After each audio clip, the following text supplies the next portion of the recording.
नमस्कार, न्यूज 18 देख रहे हैं आप। मैं हूं आपके साथ आरजू साईं। उन्नाव में बेटियों पर शोहदों की ज्यादती की खबर सामने आई। यहां कुछ मुस्लिम युवकों से परेशान होकर 3 बेटियों ने पढ़ाई छोड़ दी।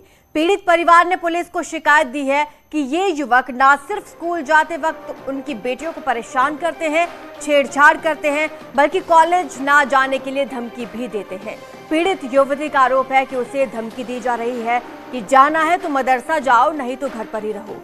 वहीं इस खबर के असर के बाद अब प्रशासन एक्टिव हुआ और आरोपियों के खिलाफ केस दर्ज कर लिया गया। 2 आरोपियों को गिरफ्तार कर लिया गया है। मुस्लिम लड़कों पर आरोप लगा है, छेड़छाड़ का आरोप लगा है, साथ ही बच्चियों पर कमेंट्स करने का आरोप लगा है। और ऐसे में अब पीड़ित लड़की ने शिकायत दर्ज करा दी है। 2 आरोपियों को गिरफ्तार भी कर लिया गया है। उनसे लगातार पूछताछ की जा रही है।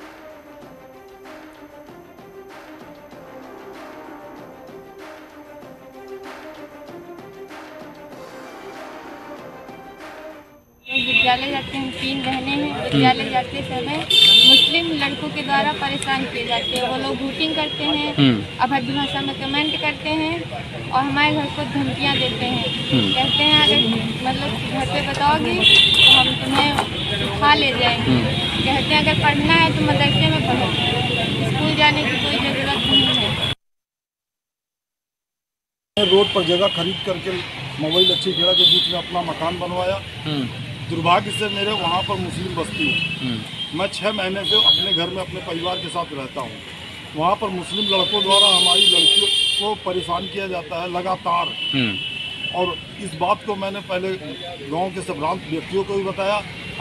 आखिरी में डीएम तहसील दिवस शनिवार को था, तो हमारी लड़कियों, हमारी वाइफ और हमने दिया उन डीएम साहिबा को।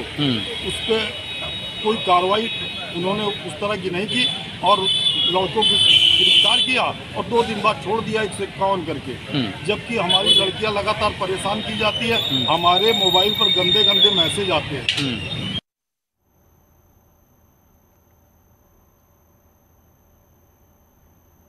तो आपको बता दें कि उन्नाव में बेटियों पर शोहदों पर आरोप लगा कि बेटियों के साथ छेड़छाड़ की जा रही है, जिसके बाद 2 आरोपियों की गिरफ्तारी हो चुकी है। आपको बता दें कि कुछ व्हाट्सएप मैसेजेस भी दिखाए गए हैं जिसमें ये आरोपी इन बच्चियों को तंग कर रहे थे, परिवार को भी धमकी दी गई।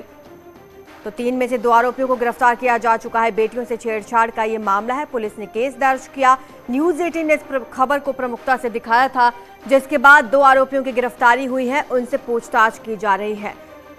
आपको ये भी बता दें, आरोप ये भी लग रहे हैं कि इन बच्चियों पर मदरसे में पढ़ने का दबाव बनाया जा रहा है। इनसे ये कहा गया कि स्कूल कॉलेज ना जाकर मदरसे में अपनी पढ़ाई करें।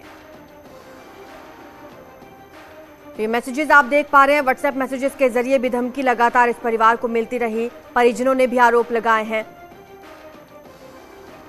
ना सिर्फ छेड़छाड़ की गई, कमेंट्स किए गए, बल्कि धमकी भरे मैसेजेस भेजे गए और मदरसे में पढ़ने के लिए कहा गया।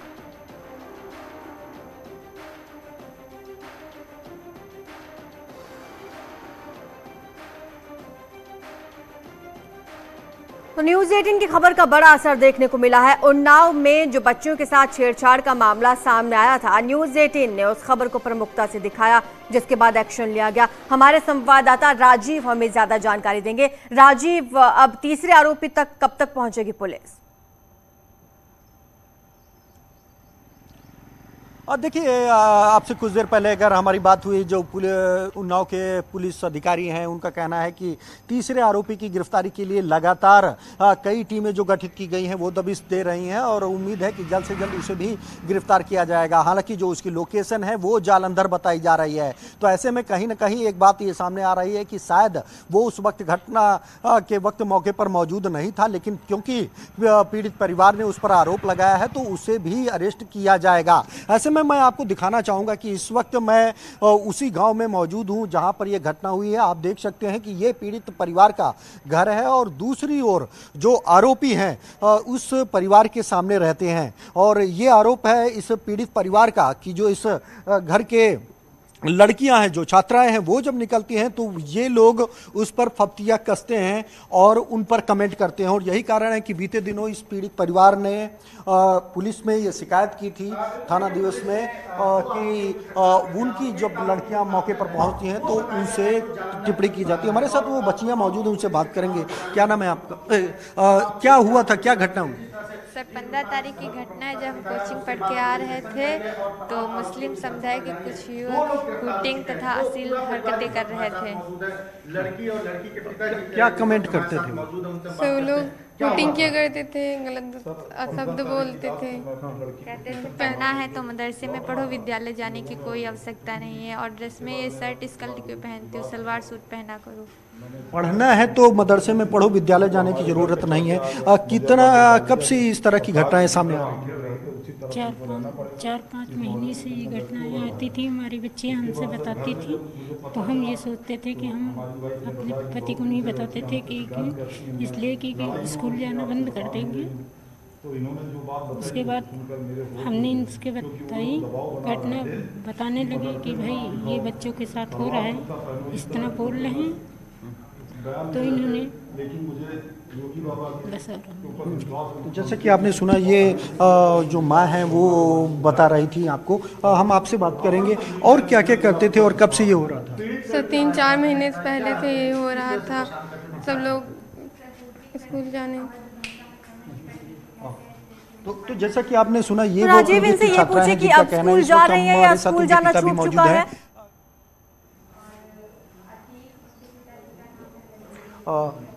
इस वक्त हमारे साथ वो बच्चियां मौजूद हैं। जैसे कि अब पुलिस ने कार्रवाई की है, मुकदमा दर्ज किया है, उनको गिरफ्तार किया है। अब आप स्कूल जा रहे हो? यस सर अभी नहीं जा रहे हैं। अभी 2-3 दिन से भी स्कूल नहीं गए हम लोग। तो जैसा कि आपने सुना कि क्योंकि आज ही उनकी देर रात गिरफ्तारी हुई है तो ऐसे में अभी नहीं जा रहे हैं, लेकिन अब आने वाले दिनों में ये स्कूल जाएंगे। हमारे साथ उनके पिता भी मौजूद हैं जिनसे हम बात करेंगे। ये क्या पूरा घटनाक्रम था, कब आपने शिकायत की? सर 15 तारीख की रात को मैं अपनी लड़की को करीब 8 बजे ट्यूशन पढ़ाकर लौट रहा था। हमारे घर के सामने 3-4 लड़के मुस्लिम बिरादरी के, उन लोगों ने अभद्र टिप्पणी की, हूटिंग की। उसके बाद में जब मैंने उनसे इस विषय में शिकायत की तो वो लोग मुझसे अभद्र भाषा में बात करने लगे। मैंने उनके पिताजी से जब शिकायत की तो वो मेरे घर पर चढ़ाई करके ये कहने लगे कि जब इस मोहल्ले में रहते हो तो यहाँ के नियम से चलना पड़ेगा। तो बिल्कुल राजीव, और इतना डर का माहौल शौदों का बना हुआ है कि ऐसे में परिजनों ने अपने बच्चों को स्कूल भेजने से भी इनकार कर दिया था। शुक्रिया आपका इस तमाम जानकारी के लिए।